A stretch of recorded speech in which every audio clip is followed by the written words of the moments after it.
Station থেকে আপনারা যে পর্যবেক্ষকের দায়িত্ব পালন করছেন, এখন রাত্রে 1:30 বাজে, সিলেটের বিভিন্ন স্থান আপনারা পর্যবেক্ষণ করলেন। এই যে মধ্যরাত্রিতে কিছুক্ষণ পর ভোর শেষ হলেই যে নির্বাচন, এই নির্বাচনের বিষয়ে আপনার মতামতটা কি হবে? আপনি এটা একটু আমাদের জানান। ধন্যবাদ জাগো টিভিকে।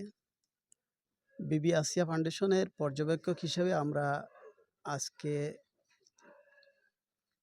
সন্ধ্যা 8টার দিক থেকে আমরা পর্যবেক্ষণ করতেছি। বিভিন্ন সেন্টারে গিয়েছি, এয়ারপোর্টে গিয়েছি, ওইদিকে কাস্তবিরে গিয়েছি, আমাদের এই কোতোয়ালির ওইদিকে গিয়েছি।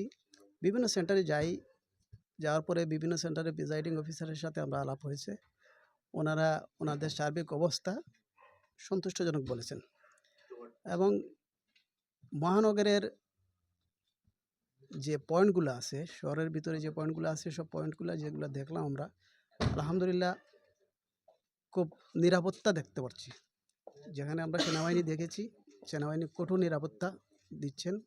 অবশ্যই এখানে যে আমাদের পুলিশ বাহিনী বা বিজিবি, ওনাদের দেখি নাই, হয়তো ওনারা অন্য কোনো সাবজেক্টে বা অন্য কোনো অপশনে আছেন। তো তাদের নিরাপত্তা খুবই ভালো। আর বিভিন্ন সেন্টারে গিয়েছি, তাদেরও যে মন্তব্যগুলো, প্রিজাইডিং অফিসারের মন্তব্যগুলো, তাদেরও খুব ভালো তারা যেটা বলছে।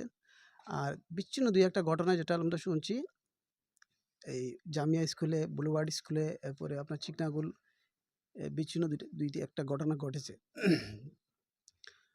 তো সব দিক দিয়ে দিলে কিছু নির্বাচনের অবস্থায় কিছু দুই একটা বিচ্ছিন্ন ঘটনা ঘটে, তবে সবাই যদি সতর্ক থাকে, ইনশাল্লাহ সুষ্ঠু একটা নির্বাচন আমরা এই জাতি আশা করে, আমরাও আশা করি। আর যে পরিস্থিতি দেখেছি, আমি আশাবাদী। জনগণকে বলতে পারবো এটা যে স্বাচ্ছন্দ্যে ভোট কেন্দ্রে 17 বছর পরে যেহেতু নির্বাচন হচ্ছে, অনেকেই ভোট দিতে পারে নাই, স্বাচ্ছন্দ্যে ভোট কেন্দ্রে ওনারা যেতে পারবেন, ভোট দিতে পারবেন। এটা আমরা আশাবাদী। আমরা যা পর্যবেক্ষণ করে যেটুকু পেলাম, এটা আমরা আশাবাদী। সুষ্ঠু এবং সুন্দরভাবে ওনারা ভোট কেন্দ্রে গিয়ে ভোট প্রয়োগ করতে পারবেন। ধন্যবাদ। ধন্যবাদ আপনাকে। আমরা আসিয়া ফাউন্ডেশনের পর্যবেক্ষক টিমের সাথে আলাপ করলাম।